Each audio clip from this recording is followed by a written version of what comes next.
Hai Sobat Mediva, bagaimana kabar kalian semua? Sehat lahir batin dan semoga selalu dalam lindungan Allah Subhanahu wa Ta'ala. Amin ya robbal alamin.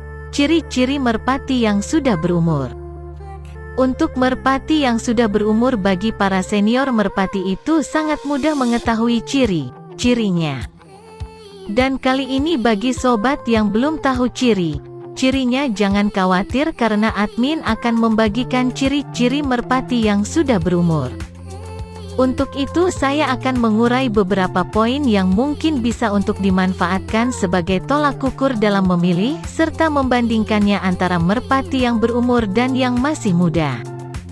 Tentu saja kalaupun ini terlihatnya sangat sepele, ternyata sangat bermanfaat, apalagi bila dalam perburuan seseorang dalam mencari merpati yang sedianya dan nantinya akan dijadikan sebagai player.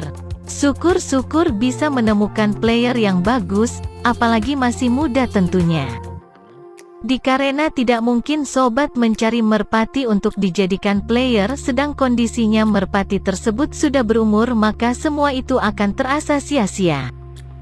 Terkecuali memang sobat mencari merpati itu untuk pacekan atau babuan, maka gak masalah dikarenakan semakin tua semakin bagus karena dengan usianya jelas sudah berpengalaman. Sekiranya untuk babuan meloloh piik titipan nantinya. Di bawah ini antara lain-lainnya sebagai berikut. 1. Paruh tebal dan akan kelihatan membleh di pinggirnya. 2. Alis dan pelipis mata pucat dan sedikit keriput. 3. Warna mata sedikit pudar baik teleng hitamnya maupun warna kuning matanya. 4. Lembaran helai bulu ebar-ebar terutama helai sayap maupun di ekornya. 5. Kaki serta jemarinya tembem membengkak. 6. Bagi burung yang tak mengalami pelatihan badannya koyor, melar dan kepak sayapnya juga pergerakannya berat serta lamban. Ada juga beberapa tipe merpati yang memang sudah berumur namun memiliki organ tubuh yang selalu kelihatan rapih dan seperti burung yang masih muda, dan biasanya tipe-tipe merpati seperti inilah yang memiliki dan memendam keistimewaan entah itu dalam kinerja maupun mentalnya. Selanjutnya kita ulas tip mengobati kaki yang pincang. Langsung saja kita ulas Sobat Mediva. Apa sobat pernah burung merpatinya mengalami pincang kaki atau mungkin saat ini mengalami dengan tiba-tiba berjalan pincang dan kakinya membengkak atau lumpuh tanpa sebab padahal keadaan badan sehat dan segar? Jika merpati sobat mengalami masalah seperti di atas, kemungkinan besar burung sobat terkilir atau keseleo. Berikut ini beberapa faktor penyebabnya burung terkilir atau keseleo. 1.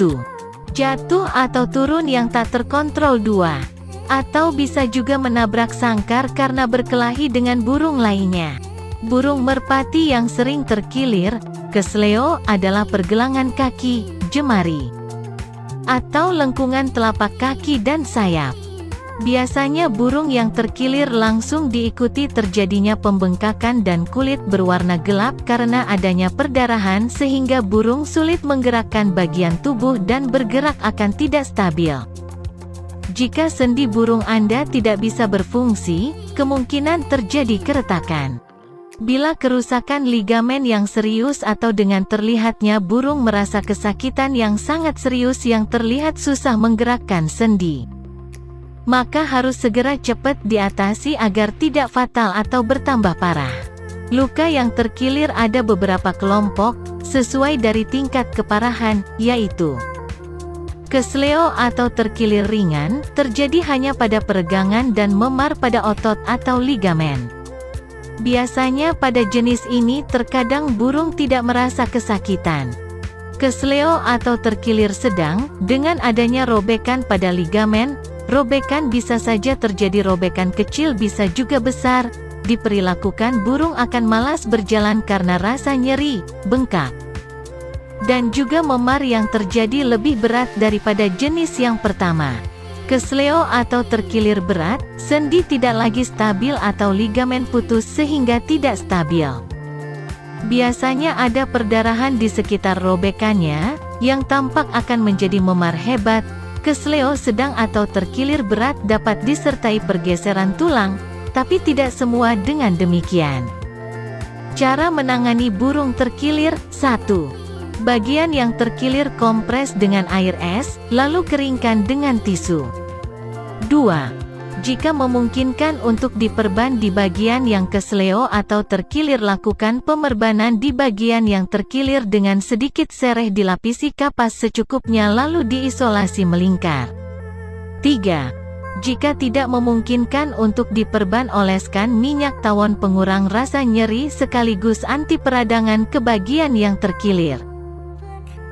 4. Untuk mengurangi pembengkakan, bisa diberikan ramuan tradisional dengan cara parut jahe dan taburi sedikit garam, lalu oleskan di bagian burung yang terkilir.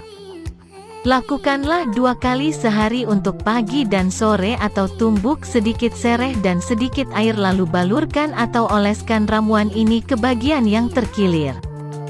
Merpati mungkin sudah tahu pentingnya capit udang. Sumpit capit udang bisa menentukan merpati menjadi balap, akan tetapi bagaimana jika capit udangnya patah karena sesuatu hal, kecelakaan? Jangan takut dan jangan was karena capit udang yang patah bisa diobati dengan berbagai cara. Cara ini bisa kalian lakukan sendiri di rumah tanpa harus masuk rumah sakit hewan, tapi tetap memerlukan ketelitian dan kesabaran. Capit udang yang patah bisa diobati, bahkan bisa seperti semula. Karena apabila capit udang dibiarkan patah, maka akan membuat burung merpati menjadi rusak, bahkan drop, apalagi merpati akan berpengaruh terhadap kencangnya merpati. Sebelumnya kita juga harus mengetahui beberapa faktor yang mengakibatkan capit udang patah. Penyebabnya capit udang patah sebagai berikut. Burung merpati terbentur saat mendarat. Ada oknum yang tidak suka dengan merpati yang kita punya sehingga dipatahkan secara paksa. Untuk poin yang kedua, aku rasa sangat keterlaluan. Nah, selanjutnya untuk perawatan dan pengobatannya sebagai berikut. 1. Berikan obat kalek tulang dengan ketentuan, dosis perharinya 50 SD 100 mg. Untuk obatnya bisa sobat pesan atau beli di apotek terdekat. Caranya dengan melolohkannya dengan cara paruh burung dibuka dan masukkan obat kalek tulang tersebut. 2. Atau bisa juga obat Fitbone. Dan berikan kepada merpati yang capit udangnya patah dengan takaran 50 SD 100 mg per harinya.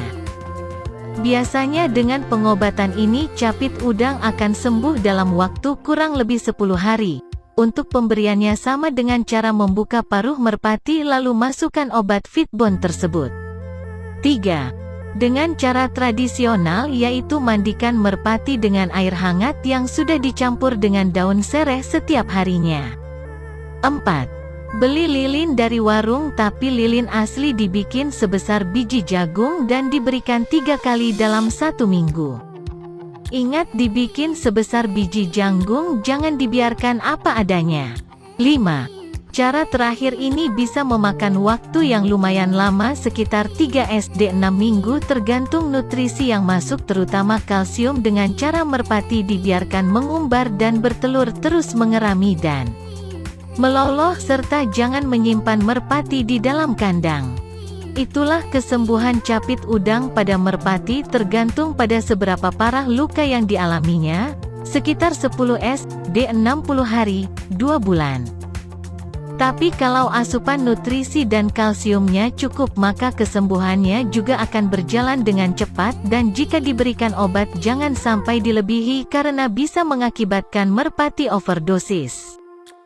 Dan jangan lupa berdoa. Sekian, semoga bermanfaat dan salam merpati lovers.